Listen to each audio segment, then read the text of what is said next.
Hello students, how are you? Good. Okay, let us start about our next topic. Our topic is degree of elasticity of demand in different market. इससे पहले हमने read किया कि आपके जो market होते हैं वो डिफरेंट टाइप के होते हैं. नॉर्मल लैंग्वेज में आप क्या कहते हो कि हम मार्केट गए, वहां से सामान लेके आए. लेकिन इकोनॉमिक्स की लैंग्वेज में ऐसा नहीं होता. क्या कहते हैं कि हम अलग अलग मार्केट यहाँ पर होते हैं.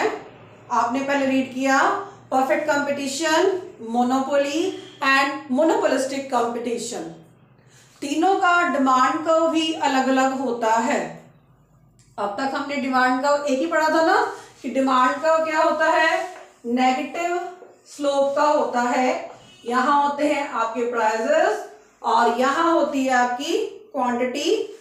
जब प्राइजेस ज्यादा होते हैं आप कम क्वांटिटी परचेज करते हो और जब प्राइजेस कम होते हैं तो आप ज्यादा क्वांटिटी परचेज करते हो. ऐसा ही होता है ना. अब मार्केट अलग अलग है तो डिमांड का भी क्या होगा, अलग अलग होगा. फर्स्ट हम देखते हैं ये स्ट्रेट लाइन वाला. ठीक है, ये स्ट्रेट लाइन वाला डिमांड कर्व किसका है, आपका परफेक्ट कंपटीशन मार्केट, जिसमें क्या होता है बहुत सारे सेलर्स होते हैं और बहुत सारे बायर्स होते हैं. प्राइजेस सेम रहते हैं. ये क्या है, प्राइजेस सेम. इसका मतलब क्या है, आप चाहे 10 गुड्स खरीदोगे तब भी आपके प्राइजेस इतने होंगे और आप चाहे 1000 गुड्स खरीदोगे तब भी प्राइजेस क्या होंगे, सेम रहेंगे. ठीक है, इसका मतलब डिमांड क्या होगी, सेम होगी. अब देखो डिमांड का नेगेटिव स्लोप का क्यों बनता था, क्योंकि प्राइजेस ज्यादा या कम हो जाते थे. अब इसमें क्या है, प्राइजेस कितने हैं 40 रुपीज. किसके प्राइजेस, शुगर के, चीनी जो हम खरीदते हैं उसके प्राइजेस कितने होते हैं 40 रुपीज पर केजी. आप चाहे 10 लो, चाहे 20, चाहे 30, चाहे 40, वो क्या रहेगी, आपके प्राइजेस सेम रहेंगे. इसका मतलब जो परफेक्ट कंपटीशन मार्केट होगा उसका डायग्राम क्या होगा, स्ट्रेट लाइन में होगा. Clear. Second is monopoly. Monopoly क्या होता है, जहां पर आपका सेलर क्या होता है एक और बायर क्या होते हैं बहुत सारे होते हैं.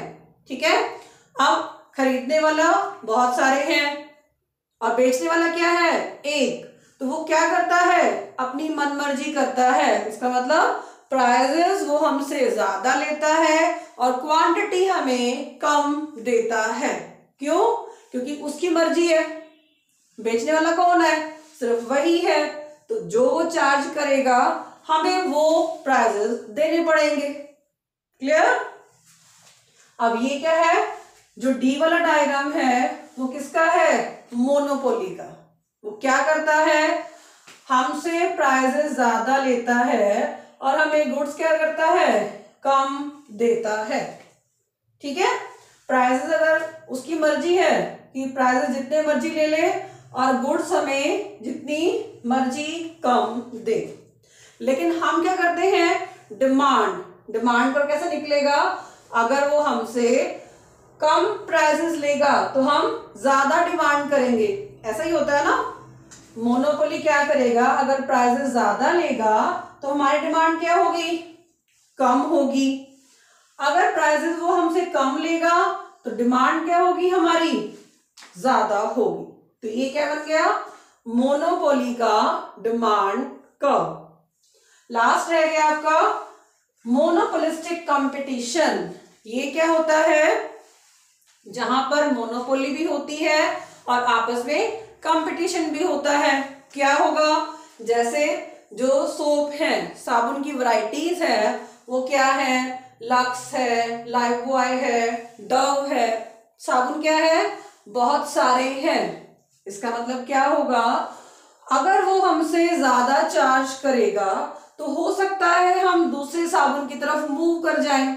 ठीक है, अब देखो यहां आपका लक्स है और यहां आपका लाइफबॉय है. प्राइजेस दोनों के सेम हैं. अब क्या हुआ, अगर ये आपका रेट बढ़ा देता है तो हो सकता है कि इसकी डिमांड क्या हो जाए, ज्यादा हो जाए।